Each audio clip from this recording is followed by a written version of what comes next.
চট্টগ্রামের জন্য যদি প্রথম একটি কাজ করতে হয় তাহলে আমাদের এই জলাবদ্ধতার সমস্যাকে নিরসন করতে হবে। আবারও জাতীয় সংসদে মাননীয় প্রধানমন্ত্রীর প্রশংসায় ভাসলেন চট্টগ্রাম 10 আসনের মানবিক এমপি সাঈদ আল নোমান। আজ মহান জাতীয় সংসদে প্রধানমন্ত্রীকে উদ্দেশ্য করে চট্টগ্রামের দীর্ঘদিনের জলাবদ্ধতা সমস্যার বিষয়ে গুরুত্বপূর্ণ প্রশ্ন তোলেন এমপি সাঈদ আল নোমান। বর্ষাকালে চট্টগ্রামবাসীর দুর্ভোগ, অতীতের অভিজ্ঞতা এবং বাস্তব চিত্র তুলে ধরে বিষয়টিকে জাতীয় পর্যায়ে গুরুত্ব সহকারে উপস্থাপন করেন তিনি। চট্টগ্রামের সবচেয়ে বড় সমস্যা জলাবদ্ধতা। এই মুহূর্তে চট্টগ্রামের মানুষ পানিতে ভাসছে। সাধারণ মানুষের যাদের বাসা ছিল না তাদের জীবন আসলেই আক্ষরিক অর্থে পানিতে ভাসছে এবং আমাদের পানি গলা পর্যন্ত পুরো চট্টগ্রাম জুড়ে মানুষ ভাবতে শুরু করেছে যে চট্টগ্রামের এই সমস্যার কোনোদিন সমাধান হবে না। আমাদের মাননীয় প্রধানমন্ত্রী, মানবিক প্রধানমন্ত্রী, তিনি সবসময় মৌলিক জায়গায় হাত দেন।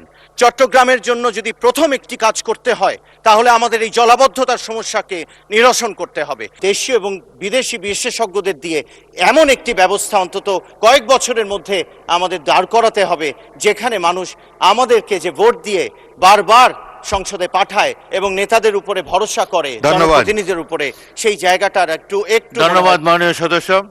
শুধু নিজের নির্বাচনী এলাকা নয়, পুরো চট্টগ্রামের মানুষের দুঃখ দুর্দশার কথা সংসদে তুলে ধরেন মানবিক এমপি সাঈদ আল নোমান।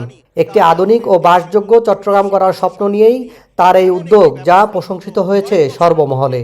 এমপি সাঈদ আল নোমানের প্রশ্নের জবাবে মাননীয় প্রধানমন্ত্রী তাৎক্ষণিকভাবে জলাবদ্ধতা নিরসনে প্রয়োজনীয় ব্যবস্থা গ্রহণের আশ্বাস দেন। একই সঙ্গে ভোগান্তির জন্য চট্টগ্রামবাসীর কাছে সংসদে দাঁড়িয়ে দুঃখ প্রকাশ করেন। অতি বর্ষণের কারণে বিভিন্নভাবে চট্টগ্রাম শহরের বেশ একটি বড় অংশ তলিয়ে গিয়েছে বা মানুষ কষ্ট পাচ্ছে। মাননীয় স্পিকার, এই সমস্যাটি শুধু চট্টগ্রামে নয়, এই সমস্যাটি বলা যায় সারা দেশেই ছড়িয়ে আছে। এটির সাথে আমাদের অনেক কিছু নির্ভর করছে। মাননীয় স্পিকার, এটি অনেক দিনের সমস্যা আমাদের। মাননীয় সংসদ সদস্য বলেছেন বিদেশি বিশেষজ্ঞ বা দেশীয় বিশেষজ্ঞ। আমার মনে হয় মাননীয় স্পিকার, এই বিষয়ে একজন রাজনীতিবিদ, একজন বিশেষজ্ঞ ছিলেন। উনি হচ্ছেন শহীদ রাষ্ট্রপতি জিয়াউর রহমান, যিনি সমগ্র বাংলাদেশে খাল খননের মাধ্যমে যেমন পানির রিজার্ভার তৈরি করেছিলেন, একইভাবে বন্যা বা জলবদ্ধতাও দূর করেছিলেন। এবং মাননীয় স্পিকার, আমাদেরকে ঠিক একই কাজে আবার ফিরে যেতে হবে। বর্তমান সরকার কর্মসূচিটি নিয়েছে, খাল খনন কর্মসূচি।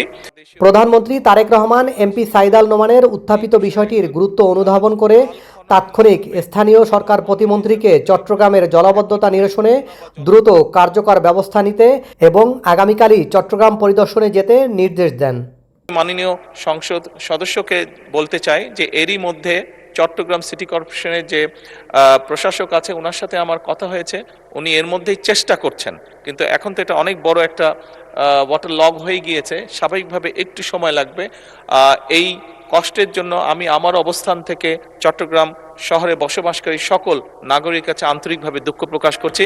আমরা চেষ্টা করছি যত দ্রুত সম্ভব এই সমস্যাটা থেকে মানুষকে বের করে নিয়ে আসা যায়। মাননীয় স্পিকার, তরুণ ও মেধাবী এমপি সাঈদ আল নোমানের এমন দূরদর্শী চিন্তাভাবনা, সাহসী উপস্থাপন এবং জনবান্ধব রাজনীতি গড়ে তোলার দৃঢ় অঙ্গীকার ইতিমধ্যেই চট্টগ্রামবাসীর মনে জায়গা করে নিয়েছেন।